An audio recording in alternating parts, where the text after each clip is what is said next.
What's up guys, hello to Football Talk here. Week 3 of my biggest video series every year is underway, where I take the time to analyze all 32 NFL teams and what they've done roster building wise throughout the offseason. We've already gone over the North and East for both the NFC and AFC, so today we're taking a look at the NFC South. We do this with a heavy focus on the draft, since that's the biggest piece and kind of the final one, outside of a few veteran fill-ins later on when these teams actually get onto the practice field and have a chance to evaluate what they have in place. So the idea here is to run through the classes of 4 teams at a time, share my scouting reports on every single player selected, what I project their role to be, and that's where free agency and potential trades factor in. Once we've gone through those one by one, I try to summarize my thoughts on how each team handled the draft and what it means for them going forward, before at the end of each episode, I rank those approaches against one another, how much I liked what they were able to do. Just real quick before we get started, if you enjoy the analysis, please let me know by hitting that thumbs up button and maybe subscribing to the channel so you know whenever I upload and you can follow along the rest of the series, as well as everything else I've got planned for the offseason here and over on my site, hellotofootballtalk.com, for all my written content as well. The link to that and timestamps for the 4 teams today are down below in the description. Up first now with the letter A, the Atlanta Falcons, who double dipped in the first round thanks to a trade up. So 15th overall Jalen Walker, the linebacker/edge out of Georgia, and 26th overall James Pierce Jr., the edge out of Tennessee. 3rd round 96th overall Xavier Watts, safety Notre Dame. 4th round 118th overall Billy Bowman Jr., safety Oklahoma. And then in the 7th round 218th overall Jack Nelson, offensive tackle Wisconsin. Jalen Walker from Georgia is 6'2", 245 pounds. He split his time pretty evenly between the edge and off the ball, where he was that joker for the Bulldogs front who did move around a lot.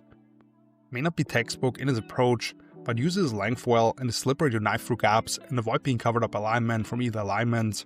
Features an explosive get-off to challenge the foot speed of tackles, with the quick twitch to work in and out moves, with varied step cadence and strong hips to push for contact. And with his reactionary skills, he can contest passing lanes, along with being insanely valuable as a QB spy, with the closing burst that just jumps off the screen. His best tape pretty clearly comes on the edge, but his size will indicate a future of playing off the ball in the pros, and overall his ability to ID round concepts needs work. There's certainly room for improvement for how he presents moves and how he challenges the edges of tackles, working in more comprehensive rush plans.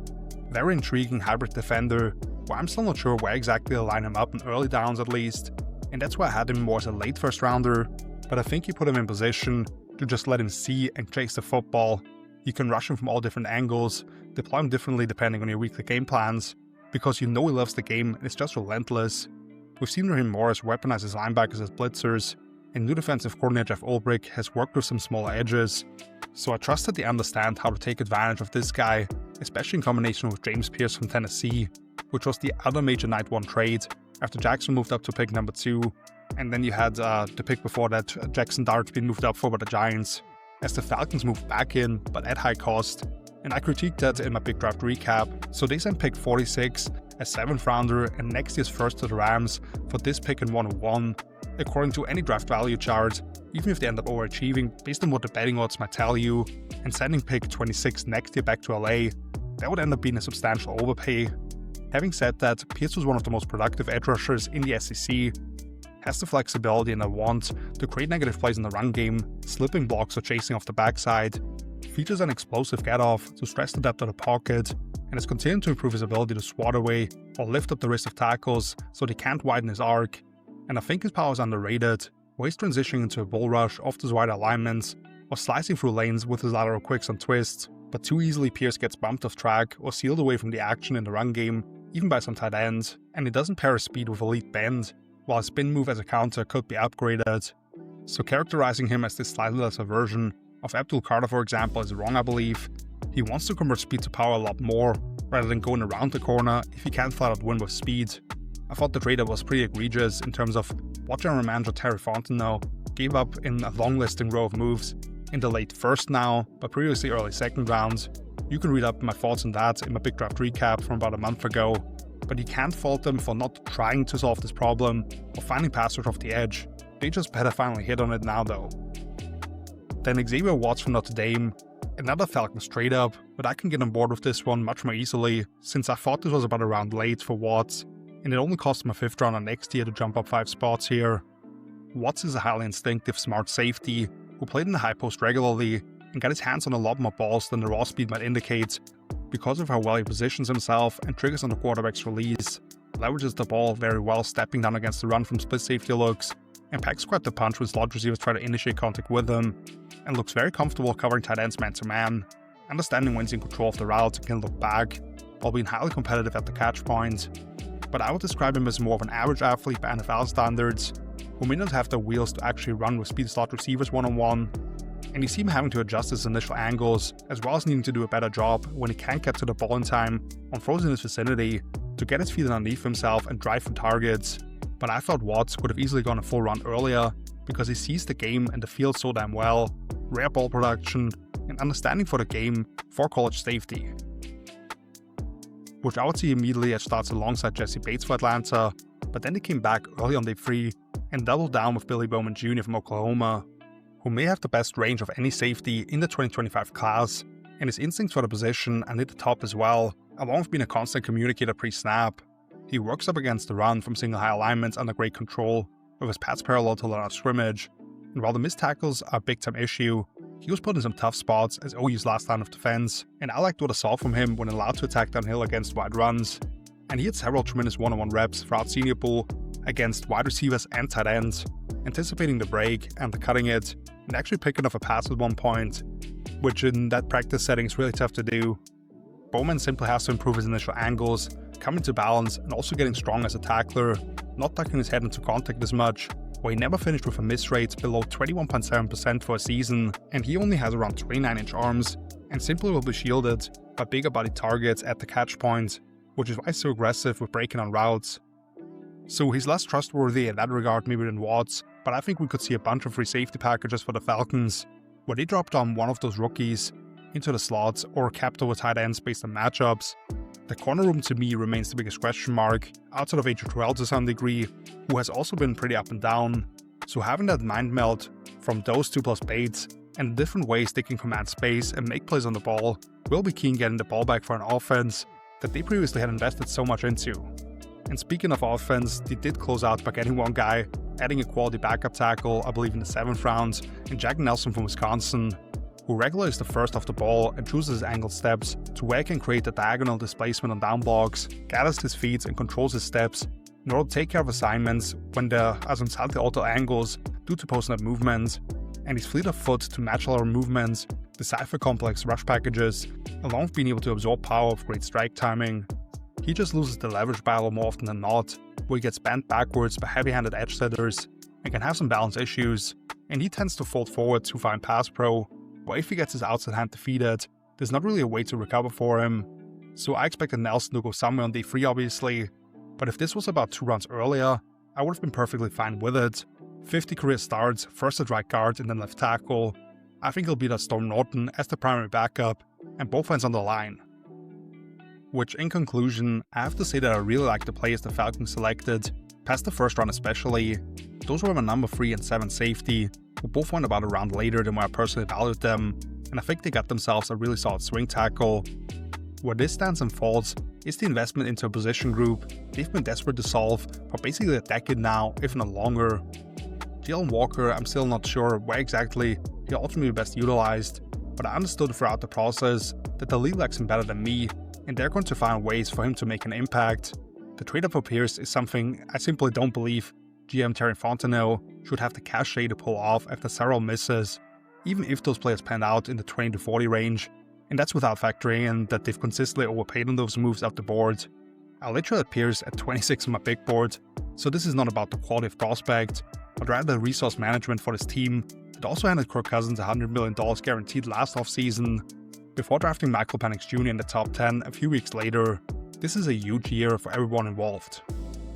Next, we have the Carolina Panthers, who in round 1, 8th overall selected Tetro McMillan, wide receiver Arizona, 2nd round 51st overall Nick Scorton, edge defender Texas A&M, and 3rd round 77th overall Princey Oman another edge defender out of Ole Miss,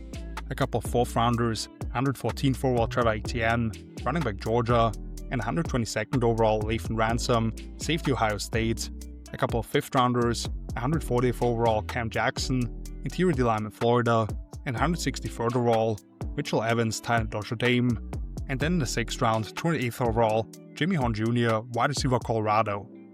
They got everyone, I feel like, with head coach Dave Canales making it sound very much like they'd go defense early on, but they ended up selecting Tetro McMillan from Arizona, who was one of the most discussed receivers in the entire class, where people labeled him as this guy who couldn't separate, didn't play tough, and whatever.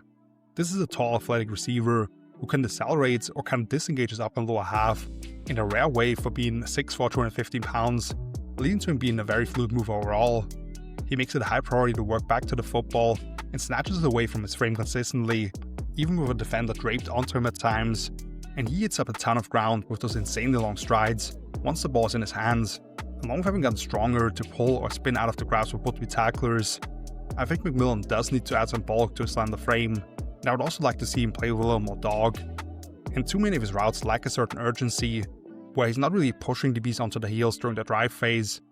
But one of the most overthought names in this entire class, I believe, other than Missouri's Luther Burden, who actually made it to the 2nd round, and is just a very different style of receiver, as not someone who will extensively line up at the X. I think no one has a better chance to become a legit number 1 than T-Mac. I believe that's what he ultimately becomes for Carolina, with the guy they traded up to 32 for last year in Xavier Leggett, as more of your big-bodied yak threat at the Z, and Adam Thielen trying to regain his role in the slot, along with having added Hunter Renfrow after a year off basically,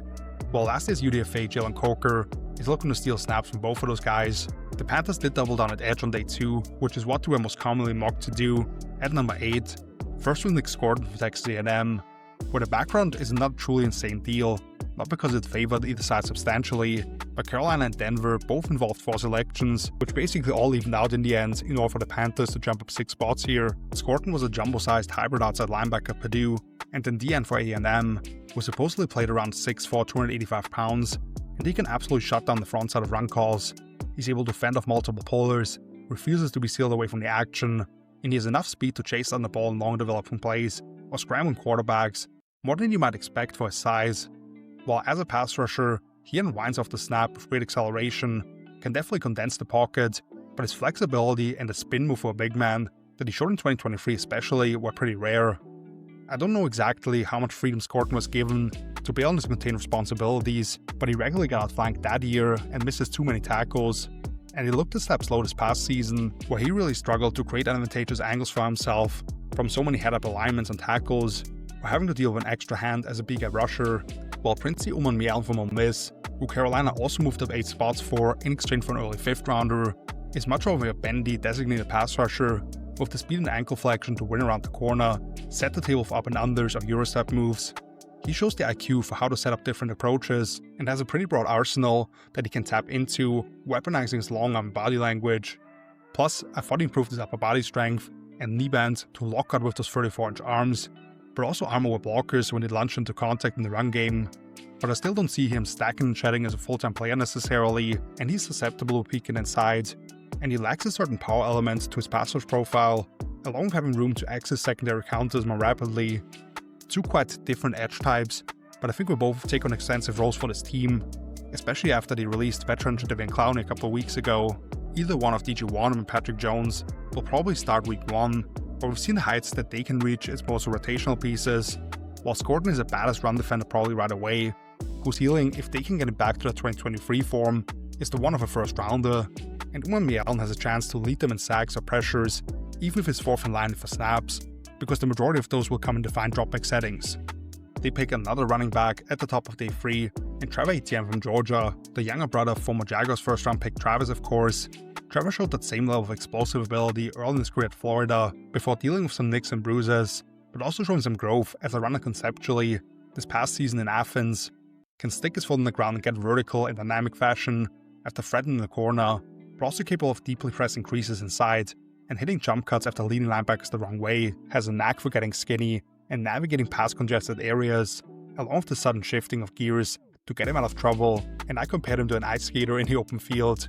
While in the pass game, he can get on top of linebackers up the sideline, has the snappy hips to win an angle or option routes, and then the sticky hands to secure targets with ease.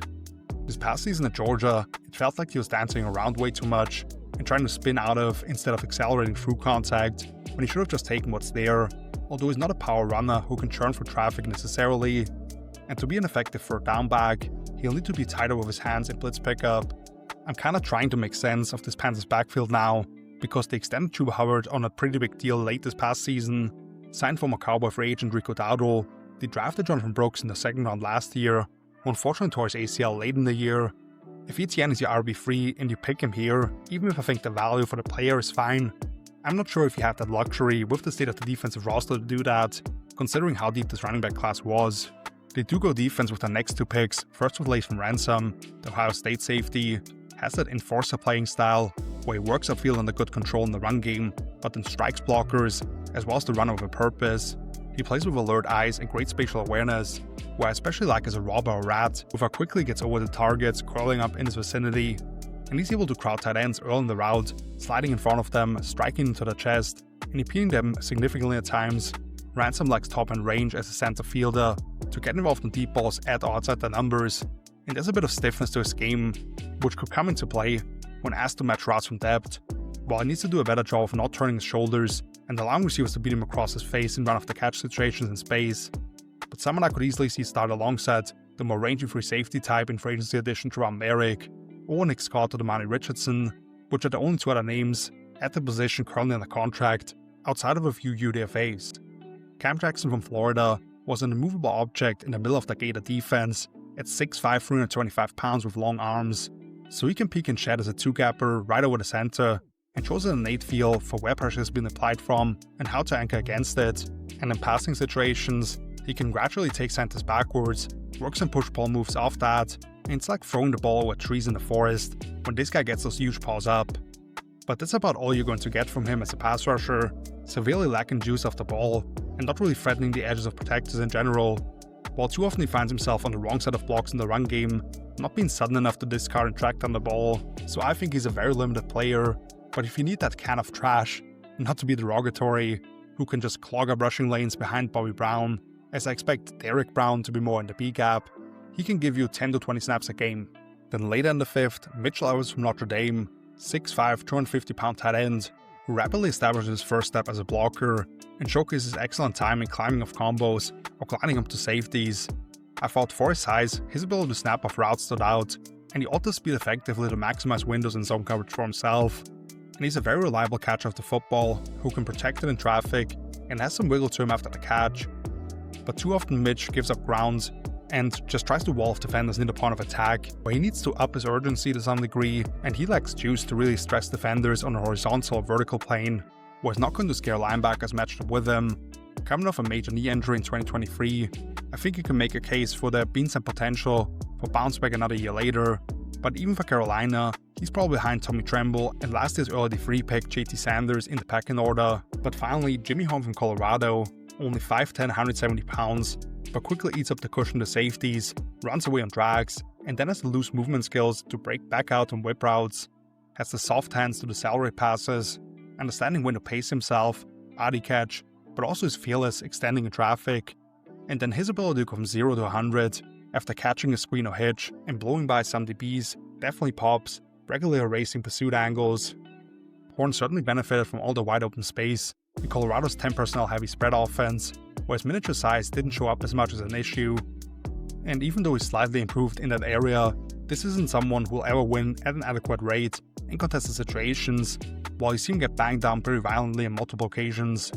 So he's definitely in the outlier size category by NFL measures, but I do believe for a team that doesn't really have any true established pass catchers, Horn will get some opportunities to show his dynamic skills and design touches, which overall, I believe Carolina has absolutely put the pieces around Bryce Young now to allow him to build on that run over the second half of the season and the growth he showed. I believe T-Mac can be that primary target, and true outside receiver they haven't had since trading up for the quarterback first overall a couple of years ago. And even though most of us expected him to go defense early on, which generally you find the lead edge rushers in the first round, I think the strategy of a couple of high upside prospects on day 2 could certainly pay off for them. Did I think Etienne early in round 4 was kind of a luxury pick for this team with the previous investments into the running back spot? Yes, even if I like the player. Would I have liked to see them target linebacker and corner at some point? Also yes, but I understand that the cupboard was pretty bare once we got to day 3, outside of a handful of names who slipped way down the board. And I can't blame Carolina for not being the ones to pull the trigger earlier too much. So I don't view this defensive roster with Giro Evero as being in a place where they're ready to even be an average unit in 2025. But there are no excuses for this offense to not take the next step, and I think overall they brought in a solid collection of names. Team number 3 now, the New Orleans Saints, who in round 1 9th overall selected Calvin Banks Jr., the offensive tackle / interior O-lineman out of Texas, 2nd round 40th overall Tyler Shuck, quarterback Louisville, a couple of 3rd rounders, 71st overall Vernon Broughton, interior D-lineman Texas, and 93rd overall Jonas Sanker, the safety out of Virginia,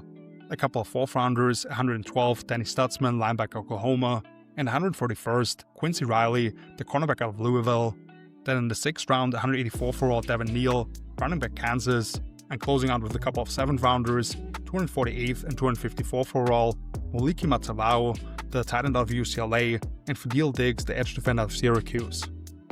For a while I expected to go quarterback early, which I never bought personally, but a prime candidate for one of these big DN types that they love so much. Yet with the transition from Dallas Allen previously to former Eagles offensive coordinator Kellen Moore probably affecting this to some degree, they go back to the O-line with Banks at the top.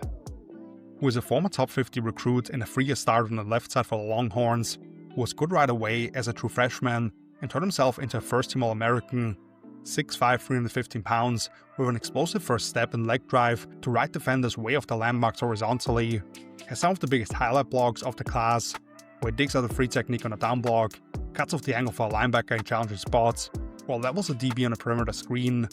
and in pass pro, he's able to choke off the angle for edge rushers, willing to engage in extensive hand fights, and does well to brace against power, with excellent flexibility to stay attached. His hand placement in the run game is suboptimal and somewhat inconsistent, which limits his impact in that regard, and he could become a little more aggressive with dictating battles in pass pro, rather than reacting and sort of catching rushes at times. You saw multiple Georgia guys give him a lot of trouble that way last year. The way I looked at Banks was that he can't start a tackle right away, but I think he might benefit from spending a year at guard because of some technical unrefinements showing up more glaringly on the edge, and you can really weaponize him as a puller there. By understandably turning down Trevor Penning's 50 option last year and being on the final season of that rookie deal, now next offseason you have the option to plug in Banks there, or flip last year's first rounder Talise Fraga back to the right side, and move Banks over one spot while being an immediate upgrade, or Dylan Redunes at left guard. For me personally, I view Banks more somewhere in the 20s, but I think this gives New Orleans a lot of flexibility down the road. They do go quarterback early in the 2nd round with Tyler Shuck from Louisville, who will already turn 26 years old early in his rookie season as a true freshman backing up Justin Herbert at Oregon, and suffered multiple season-ending injuries, even though none of them were soft tissue related at least, before putting together his best season in 2024, where his tape at Louisville was as good as anyone's not named Cam Ward. There's no fat to his drops or wasted movement in his throwing motion, keeping it all found tight to his ribcage. The ball pops out of his hand, and he can put it anywhere on the field without having to cheat by drifting that way early. Shuck is an excellent anticipatory thrower, regularly letting the ball go before his receivers have initiated the break, or safety is able to contest the throw off a rotation that he identified post-snap. And he has some magic to his game with nifty ball fakes, pumps, easy velocity on the run, and some trick shots to just flip it out to an outlet late. I'd say he's more so generally accurate than pinpoint with his vertical shots outside the numbers, and Chuck is an overly aggressive decision maker, with how he throws the ball for grabs to his receivers between multiple defenders at times. It also looks overeager getting rid of it to avoid getting hit, which is understandable considering his medical track record, but that's of course the worry here. Otherwise, I'm perfectly fine with picking my QB3 here, even with his age, because I believe he has legit starting talent. With the Derek Carr news about potentially missing all of 2025 initially, and then shockingly announcing his retirement recently, they needed to bring someone on to compete with Spencer Rattler at least, while Jake Haener feels more like a defined backup. For as much as general manager Mickey Loomis has continued to try keeping the band together and refusing to bite the bullet, as many of the guys are aging, we understand that the roster isn't in a position to compete at the highest level, and they may as well be in the market for picking QB in the top 5 next year. That's the only surprising piece here, since Chuck may help them not select that high. Then in the 3rd round, Vernon Broughton from Texas, underrated D tackle I thought playing along such a talented front, but ultimately went a lot earlier than what I expected based on nobody talking about him in the lead up, but I liked him quite a bit. 6'5", 310 pounds, with 35-inch arms to stack and swipe with blockers, but also capable of throwing off plays in a gap attack role by ripping through the reach of opponents. Those skilled, precise hands are paired with quick feet to make him a problem rushing the passer, often paired with a tight swim, and he's kind of unorthodox in the way he does it. Please go to my top 10 IDL rankings for that to read up more on it, but he finds ways to actually get his hips pointed at the quarterback and lift up the wrists of opposing linemen to clear the path rather than blindly shooting up the field. Kind of has a weird build with a wider body, but not a whole lot of girth in his extremities, and he has trouble redirecting once he's in the offensive backfield. And you rarely ever see Broughton just drive interior pass protectors into the depth of the pocket with the bull rush.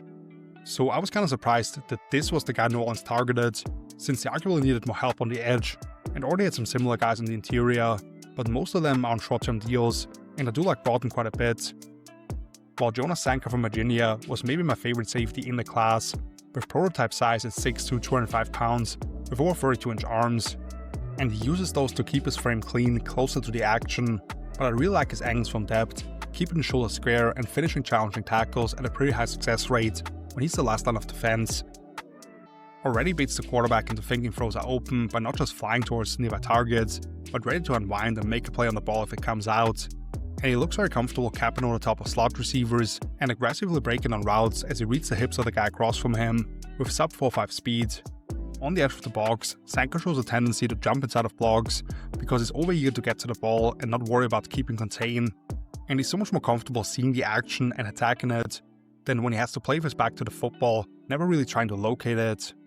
Maybe not someone I want running with speedy slot receivers because he can get in trouble down the field, but just perfect for today's split safety heavy defensive meta. You bring in Justin Reed, who can beat that big nickel, veteran Tyrann Mathieu to learn from. Sanka probably competes with Jordan Howden for a starting spot in the free safety packages, and I believe he'll be a long-term quality starter in the league. Then Denny Stutzman from Oklahoma, another underrated defender throughout the process, because he wasn't regarded as the greatest athlete or space player,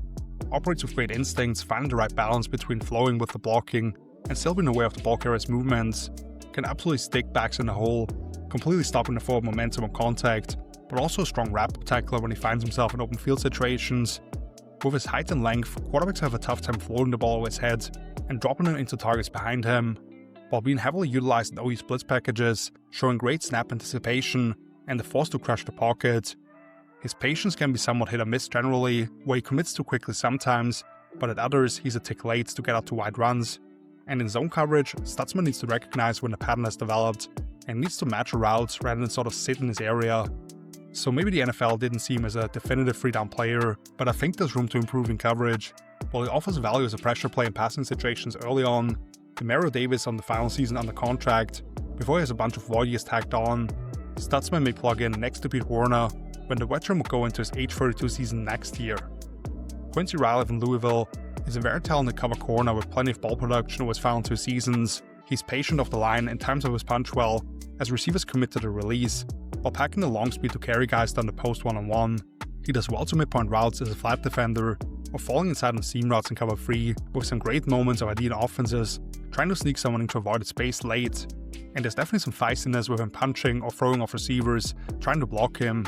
But Riley simply lacks the mass and mindset to not care about throwing his body around and approaching blockers, and as a face-up tackler, and he allows receivers to push him up the field excessively when he's responsible for the deep parts of the field, as they give a little extra burst before snapping off routes in front of him. He just needs to be committed to getting more physical and involved in run support to find the field. But this is a team that has continued to restock at corner, now having allowed Paul Snadillo to walk in free agency. Devin Neal from Kansas in the 6th round is a pretty complete back, who has been one of the most productive players in the nation these last few years for the Jayhawks. A shifty runner with impressive start-stop ability and conceptual understanding for allowing lateral concepts to develop before sticking his foot in the ground, or affecting second-level defenders and allowing his blockers to get set up on gap schemes. Slightly alters his tracks as he diagnoses multiple pursuit angles, and at times is able to nullify them, making guys look silly when he cuts on a dime or stutters and re-accelerates. And in the passing game, he shows confidence in his hands while operating with good knee bend and a firm strike and protection. The missed tackle numbers look good, but he's not breaking a bunch of firm wraps, and doesn't show special initial burst or long speed, indicated by a 4.58 in the 40,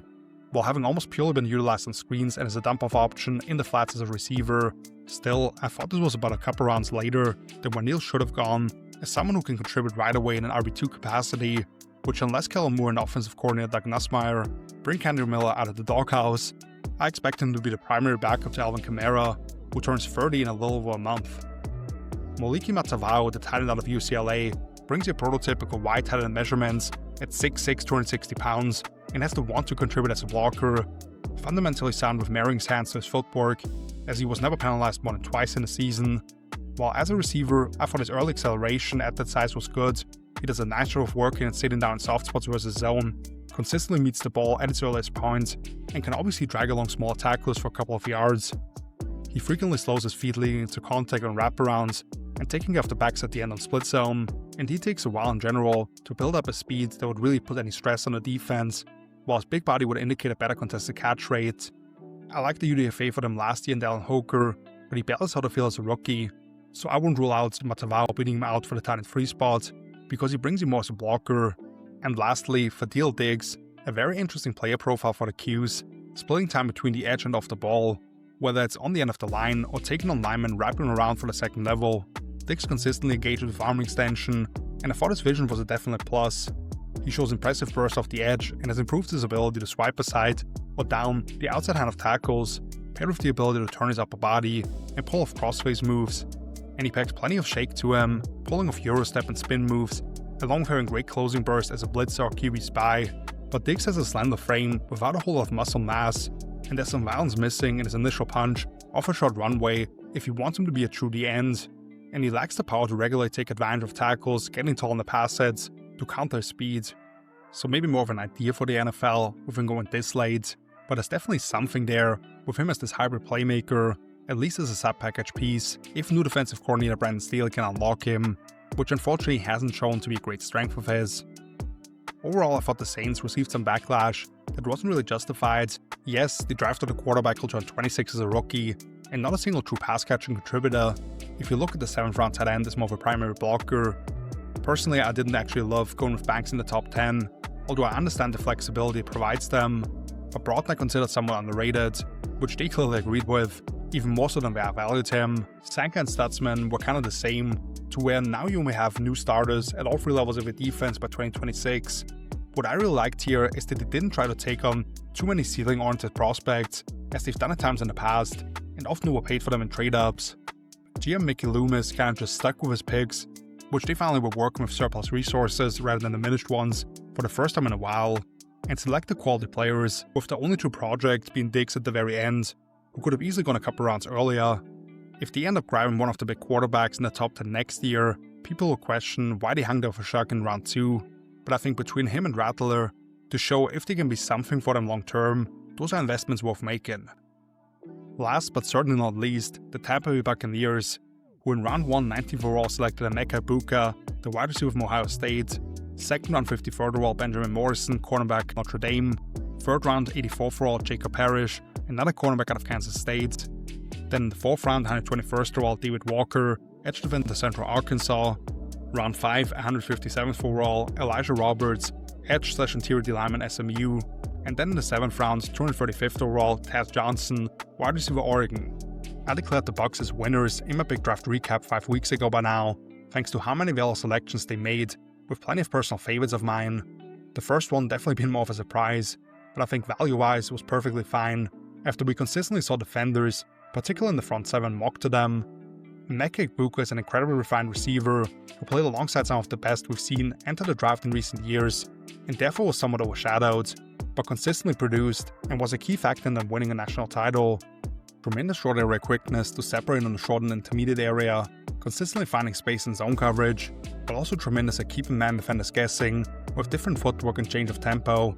has continued to improve his catching skills with impressive reactionary skills and agility to deal with off-target placement, along with making excellent adjustments late when the ball's already in the air, and there's no nonsense to him after the catch, or when he's asked to take on different blocking assignments, recognizing the most imminent threat, breaking down and filling his hands with great success. Egbuka lacks the vertical prowess to take the top of defenses, or the play strength to throw defense off himself when they get a chance to reroute him, and he brings very little power with the ball in his hands to add yards after contact. I label Egbuka the most what you see is what you get receiver, and maybe even player in this entire draft. I was surprised to see the Bucs go there after making it such a priority to bring back free agent Chris Godwin, coming off another major surgery, since they already picked Jalen McMillan in the 3rd round last year, who looked pretty good, and Trey Palmer's delivered some highlight plays. But as incredibly impressive as Mike Evans' 11-year 1,000-yard streak is, he does enter the final year of his contract at age 32, and right now this gives you an outstanding wide receiver trio, where Booker and Godwin can be interchangeable as inside-out players, and as great as the Bucs were on the ground last season, with new offensive coordinator Josh Grizzard, they may lean more into letting Baker air it out, since those ancillary targets had issues creating separation down the stretch once Godwin was on IR, and overall they may lean more into 11 personnel sets. Benjamin Morrison from Notre Dame was one of the more volatile names in regards to when he might come off the board, recovering from the 2nd hip surgery of his career, but this guy's 2023 tape was as good as any pure cover corner in the class. The balance and calm he plays with in soft pressman coverage is rare for a college player. He's able to attach to their shoulder receivers and stick to them through multiple breaks. He does well to identify route combinations and zone assignments, and along with tremendous closing bursts to affect the catch points off his initial landmarks, while tracking the deep ball like a wide receiver. And I thought in the limited sample size last season, he showed a little more urgency to work off contact, pull receivers off himself, and wrap up the bulk area. Still, I'd say he's not super interested in coming off his island to affect the run game, where he'd rather trade punches with the guy across from him, and miss at least 15% of attempted tackles in all 3 years with the Irish, while he surrenders inside access too easily on slant or glance routes, where advanced route runners are able to get him leaning outside, or double release on those. If Tampa was comfortable with his medical record, and don't have any major concerns about the hip long term, this could end up looking like an absolute steal. Zion McCollum has developed himself into a solid starter who can deliver big-time plays thanks to his physical gifts, but Morrison offers more consistency on a snap-to-snap basis and will win that battle, I believe, and in a couple of years, both Zion and Jamel Dean would be up for new deals anyway, which to some degree is why they came right back with Jacob Parrish from Kansas State, my favorite DB and probably player altogether in this draft, incredibly feisty corner who often became the one dictating terms early to much bigger wideouts, where he's explosive out of his stance to deny free releases, and his 4.35 speed to run with just about anyone, disciplined with not blindly avoiding his area and zone coverage, but then his awareness for nearby routes, especially in regards to where the sticks are, and how quickly he can close down on those really pops. While I thought he added muscle and competitive toughness this past season, to where he became an impact player against the run, including a couple of snaps of shutting down the bruising Arizona State running back Cam Skadaboo in the C-gap in the meeting. Obviously built on the short, light side for someone who may be left on an island against NFL athletes, with the strength to throw him by at only 5'10", 190 pounds. And he was flagged 7 times last season, either getting caught flat-footed in off-zone assignments or tugging the jersey of receivers as they tried to create separation through physicality. What this selection signals to me is that they want to move Tyke Smith back to safety against 11 personnel sets, and instead of targeting someone in that role, they'd rather go someone like Parrish who can excel at the nickel, and if they're facing more 2 tight end sets, they can revert back to Tyke dropping down, which they must feel comfortable with that transition. In round 4 they grabbed David Walker from Central Arkansas, who is a compact build at 6'1", 260 pounds, with a powerful lower half, and plays with great pad level and knockback power in his hands to set the tone at the point of attack. He rushes so incredibly low that it presents very little surface area for pass protectors with his helmet around the belt, and he excels at attacking half the man before swiveling his hips around them, as he flashes a broad arsenal of moves to challenge tackles, cross chops, rips, ghost moves, but also angling his rush through the middle if they use softer sets. Now, Walker absolutely dominated the FCS, but will face much stronger and longer tackles in the pros, where having sub 32-inch arms will show up more regularly, and he may have been given the green light by his coaches to do so, but Walker didn't have to worry too much about taking care of contain responsibility in the run or pass game. So not a special athlete by NFL standards, but I think will be a very useful pro, and they go right back to the D-line with Elijah Roberts from SMU, who is more of your jumbo-sized D-end at 6'4", 295 pounds, who has no issues digging his hands into the frame of tackles and holding his ground against the run, willing to do a lot of the dirty work, clearly is thoughtful with what he's trying to accomplish, as well as how he reads pass sets and stacks moves on top of one another throughout games, where he has plenty of experience as a stand-up rush over guards, as his sudden hand combats, while he creates balance issues for opponents, really stood out. He probably was looked more so as a tweener, without the speed to consistently threaten the corner, but also very limited tight inside, where he needs to diagnose the action and deal with contact earlier,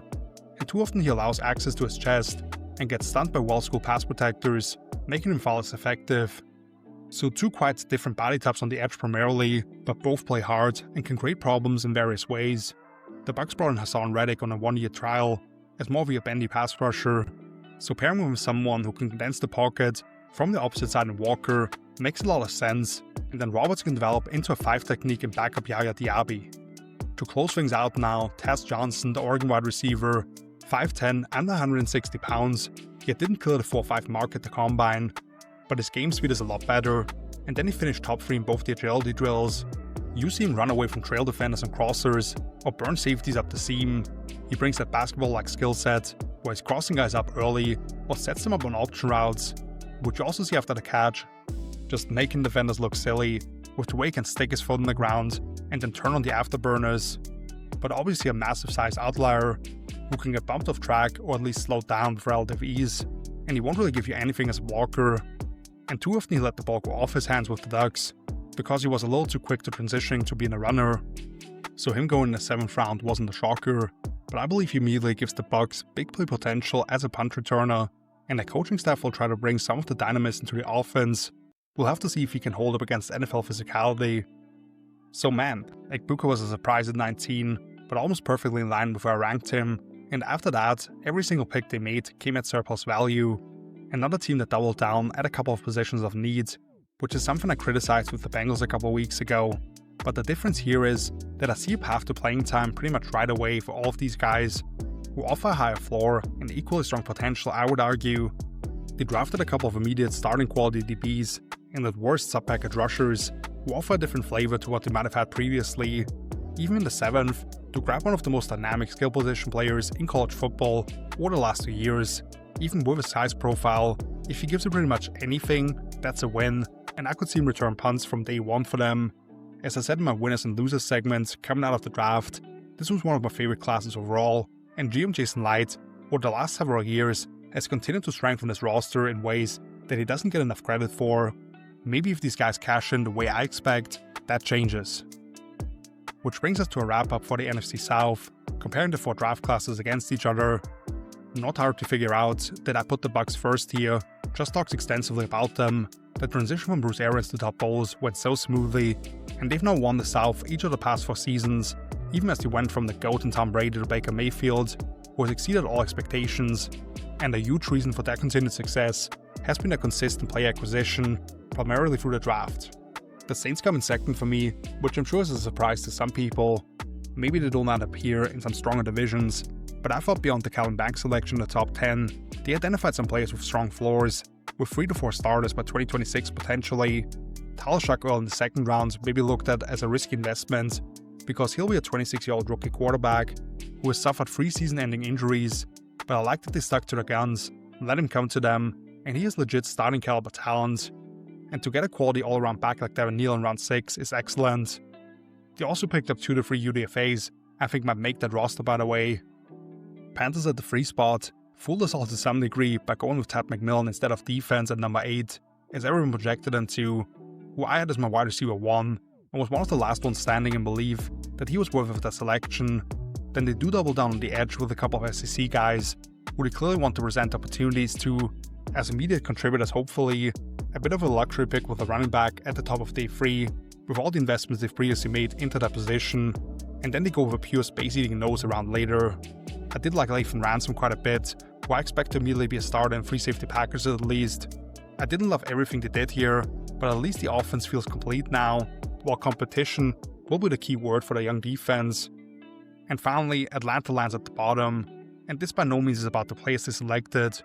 Sure, I was personally a bit lower on Jalen Walker, because I don't fully know if he'll be a quality starter at edge or off the ball at this point, but Pierce had the exact same ranking on my board as the pick he was selected with. I think both the safeties after that were about around late, and they grab a quality swing tackle in the 7th. To me, GM Terrafantino has just shown such disregard for trade value charts, big boards, and feel free to tell me those things don't matter if you get the players you like. But that's how the NFL operates at large, and the teams that consistently put together the best rosters and win, they keep to those principles.